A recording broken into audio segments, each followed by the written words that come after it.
Mesdames, Messieurs, bonsoir, soyez les bienvenus. Le tram de Tours reprend du service sur la totalité de la ligne. Fini la coupure entre les stations Liberté et Carrefour de Verdun à partir de demain matin. La transition énergétique, une aubaine pour les entreprises du secteur durable. Une dizaine d'entre elles, appartenant au pôle S2E2, étaient réunies aujourd'hui à l'hôtel de ville de Tours. Elles pourraient bénéficier de l'accord sur la COP21 en décembre à Paris. Comme un poisson dans l'eau, le Secours catholique renouvelle son opération destinée aux jeunes des familles défavorisées. Objectif, leur apprendre la natation. Petite cacophonie sur la date de remise en service complète du tram de Tours. On parlait du 2 novembre. Finalement, on a appris cet après-midi que la ligne serait rouverte complètement demain matin, en même temps que les usagers recevaient un SMS leur informant d'une réouverture le 2 novembre. Mais le rendez-vous est bien pour demain matin. Les usagers ne seront donc plus obligés de prendre un bus entre les stations Liberté et Carrefour de Verdun. C'en est donc fini des conséquences de l'incendie de cet été sous le pont qui enjambe les voies SNCF. La fin d'une petite galère pour les 30 000 usagers qui empruntent le tram dans ce sens-là. Audrey Champigny. Fini la navette entre l'arrêt Place de la Liberté et celui du Carrefour de Verdun. Dès demain, et avec 3 jours d'avance, les usagers fil bleu pourront retrouver un service de tramway normal entre Vaucanson et Joué-les-Tours. Le pont de Gramont, endommagé par un incendie en juillet dernier, est désormais remis en état. On attendait l'autorisation pour lundi 2, voilà, on l'a aujourd'hui, donc il nous reste les derniers contrôles et on va pouvoir ouvrir demain matin, donc dès l'ouverture du réseau, donc dès 5 h du matin. Voilà, pour les premiers tramways, ils pourront rouler normalement, donc c'est-à-dire dans le sens surtout nord-sud, voilà, en charge. S'il est difficile d'estimer les pertes engendrées en termes de recettes de transport, les travaux de remise en état du pont, eux, auront coûté près de 2 millions d'euros. Chacun a bien compris, tout ce qui a été mis, navette, tram et tout a bien fonctionné et chacun a bien compris l'importance de l'enjeu. C'est la plus grosse catastrophe depuis l'effondrement du pont Wilson. Ça a coûté cher, c'est la première vraie preuve de notre tram, mais ça veut dire qu'on a su la relever dans un temps record, tous ensemble. Et c'est ça le plus important. Et pour remercier les usagers de leur fidélité et de leur patience, un petit café leur sera servi par les services fil bleu demain matin devant la gare de Tours. En bref, le verdict dans le meurtre de Thro en Loir-et-Cher, Jeanne Vaudeville et Willy Trépeau ont été respectivement condamnés à 3 ans de prison ferme et 2 ans avec sursis pour violence avec arme ayant entraîné la mort sans intention de la donner. Le 3 juin 2013, Jeanne Vaudeville avait tiré sur son frère. Elle et son conjoint avaient immédiatement emmené le blessé à l'hôpital, mais il était mort en route. Toujours en bref, la fin de la grève des avocats. Hier, le procès du meurtre du Vieux-Tours avait été annulé en raison de cette grève. Une grève sur fond de réforme de l'aide juridictionnelle. Un accord a été trouvé. Christiane Taubira affirme que le financement de cette aide juridictionnelle ne sera pas prélevé sur la profession. Des avocats qui vont également voir leur rémunération augmenter en moyenne de 12% lorsqu'ils sont mandatés au titre de cette aide juridictionnelle. La profession reste toutefois attentive au suivi de ces annonces de la ministre de la Justice. Et de la justice, on en reparle avec le procès des mariages chinois. Vous avez suivi sur notre antenne les réquisitions du procureur de la République à l'encontre des 4 prévenus, de la prison avec sursis seulement. Eh bien, c'est assez rare, mais le procureur Jean-Luc Bec est venu s'expliquer sur notre plateau hier. Il était notre invité, on l'écoute. C'est des paroles que j'ai tenues au sein du tribunal dans le cadre d'une procédure. Je ne souhaite pas rallumer des querelles ou des polémiques qui n'ont pas lieu d'être. Et je pense que dans ce dossier-là, il faut savoir en mesure garder, raison garder. Oui. Il est clair qu'il y a eu des infractions commises. Jean-Luc Bec, en quoi c'est difficile d'être procureur dans ce genre d'affaires ? Oh, c'est pas plus difficile que dans une affaire de droit tout à fait commun. Oui. Non. Une affaire politique, c'est pas plus compliqué ? Non, c'est pas plus compliqué une fois qu'elle est à l'audience. Oui. Je pense que c'est plus compliqué avant, parce qu'on a encore un certain nombre de gens, je crois, qui pensent que les infractions qui sont commises dans le monde politique sont différentes des autres. Oui. Est-ce que vous avez subi des pressions politiques ? Aucune. Et c'est ça qu'il faut quand même pas oublier, et c'est pour ça que je supporte mal les prises à partie personnelles. Ouais. Comme je l'ai dit dans mon réquisitoire aussi, pas moins d'une douzaine de magistrats se sont penchés sur ce dossier.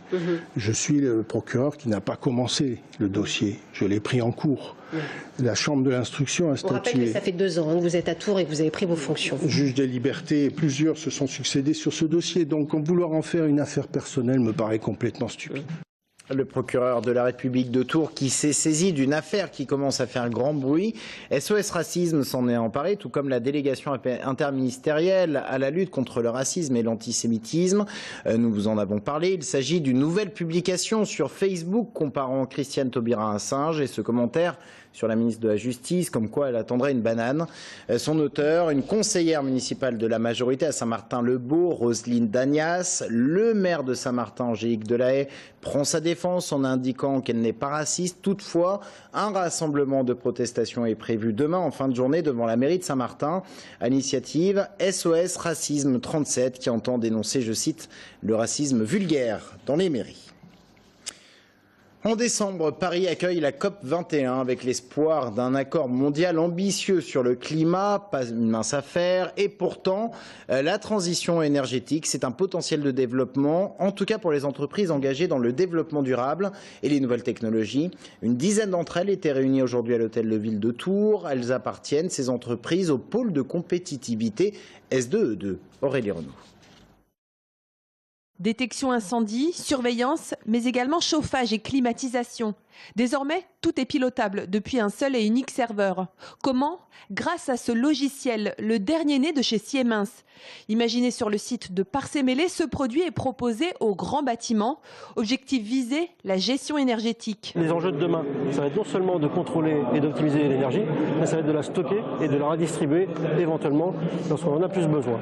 Et donc là, le superviseur, lui, sera tout à fait configuré pour faire ça demain. Et pour demain, certaines entreprises comme Ecofi choisissent la pole position. La stratégie de cette entreprise de Vendôme, concevoir des ventilateurs pour les bâtiments industriels, oui, mais qui devancent la réglementation. Quand on veut se démarquer de la concurrence, il faut non seulement atteindre les objectifs ambitieux que nous donnent les directives de l'Union européenne, mais il faut essayer de faire mieux. Pour rester compétitives, certaines entreprises musclent leur R&D avec des profils bien précis, des spécialistes des économies d'énergie. Désormais, l'innovation, c'est l'efficacité et l'intelligence du produit. C'est ce qui fait que les produits aussi demain se vendront. Encore une fois, la composante consommation d'énergie des produits était absente de l'acte d'achat il y a encore quelques années et aujourd'hui elle devient absolument prioritaire.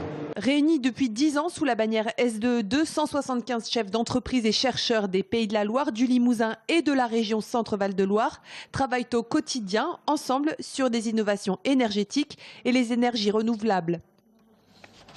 En sport, après avoir éliminé Angers en Coupe de la Ligue, le Tour FC reçoit Le Havre demain soir, cette fois-ci dans le cadre du championnat.